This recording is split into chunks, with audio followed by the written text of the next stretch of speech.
Yan, alright. Good day mga idol. Sa video ito ay muli nating papasyalan ang 36 at nabalitaan natin na natuyo daw ang tubig mga idol. Ayan, tara puntahan natin at tignan at ususohin kung bakit nawalan ng tubig ang 36. Alright, tara let's go mga idol. Let's go. Alright.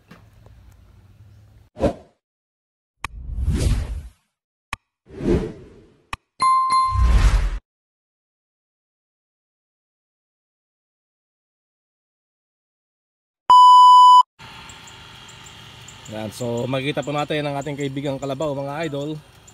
At wala po siyang lubang tubig ngayon. Ayan, dahil na napakababaw po ng irrigation ngayon mga idol. Ayan po yung mga nangingisda mga idol. Ayan, anong oriente po sila. Marami po silang isda kasing makukuha rito pag ganito mga idol. Ayan, ito naman ang ating kaibigang kalabaw. Alright. Ayan, ang oriente po sila mga idol. So ganyan po sila mga oriente.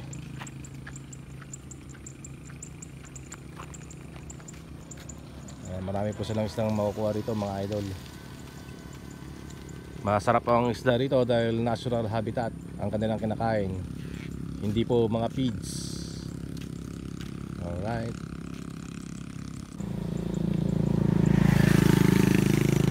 Ganyan po mga isda rito mga idol sa 36. Kasama ng ating kalabaw.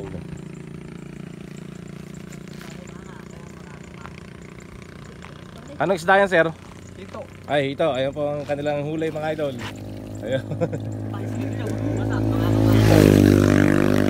Marami palang hito rito mga idol.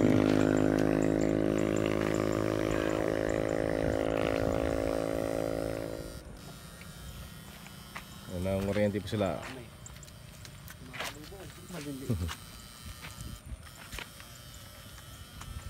Pinasok po nilang yungib. Alright. At ang kaibigan ni kalabaw walang malubluban oh. Ayan dito mga idol ay ganito ang kanilang pagkuryente. Marami rin silang nakukuha mga hito. Ayan.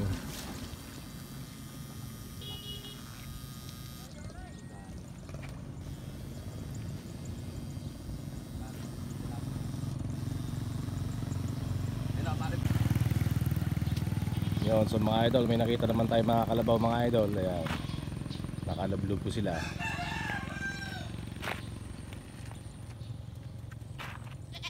Yan po ang 36 pag walang tubig mga idol. Alright. Yan, so yun, mula po doon mga idol, doon tayo galing sa Kabukbukan.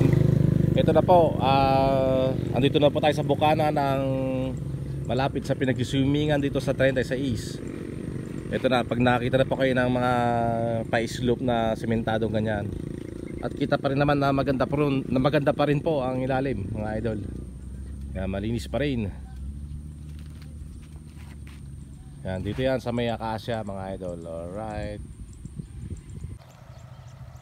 Yan, so mula doon sa pinanggalingan natin na yun, andito na po tayo sa mismong pinagsisimingan ng mga nagpipiknik dito. Ayan.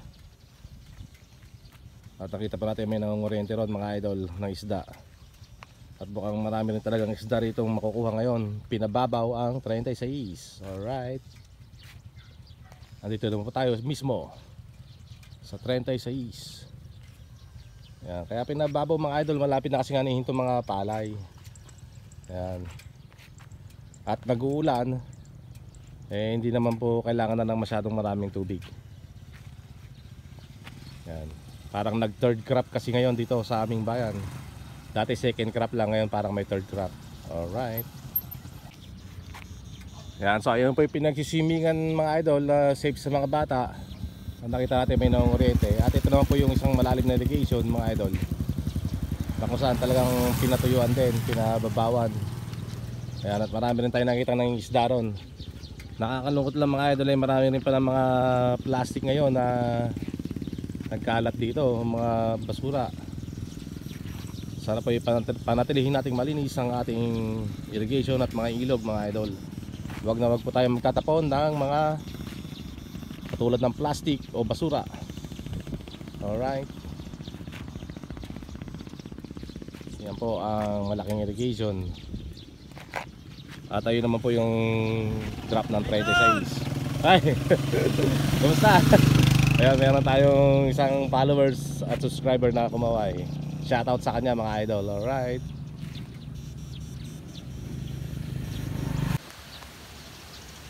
Yan, so mga idol, nandito na tayo sa pinaka-drop ng 36. At nakita natin na wala na pong ganong lumaragas ang tubig. Ngunit may nanging isda po ron mga idol. Yan, may nanging isda. Yan po, natuyuan na po talaga, pinatuyuan. At dito sa kabilang pampang naman mga idol, sa kabilang tulay ay marami ring nanging isda, mga nangunguryente mga idol. Yan. Sakay din po sila ng kanilang mga tricycle.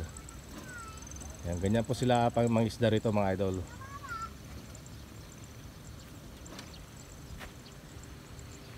Ganun pala, pag pinababaw ang isang irrigation ng isang ilog mga idol ay maraming isdang lumalabas. Alright. Tulad dito sa may pinaka-drop ng 36 mga idol. Ayan, marami ka palang makikita ng mga isda dyan o mahuhuli. Alright.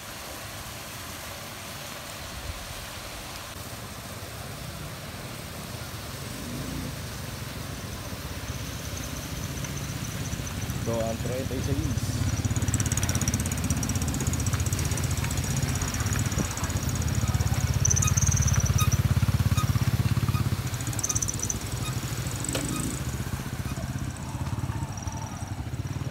mga isda rito mga idol.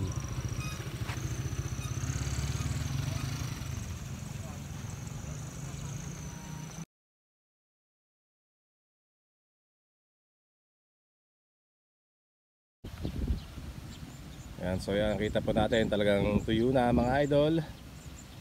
Yan. Yan. So hanggang dito lang po ang aking vlog mga idol. Thank you for watching, salamat. At sana sa mga hindi pa nakasubscribe, please subscribe to this channel mga idol. Alright, thank you for watching, salamat. God bless everyone. Alright, check it out. 36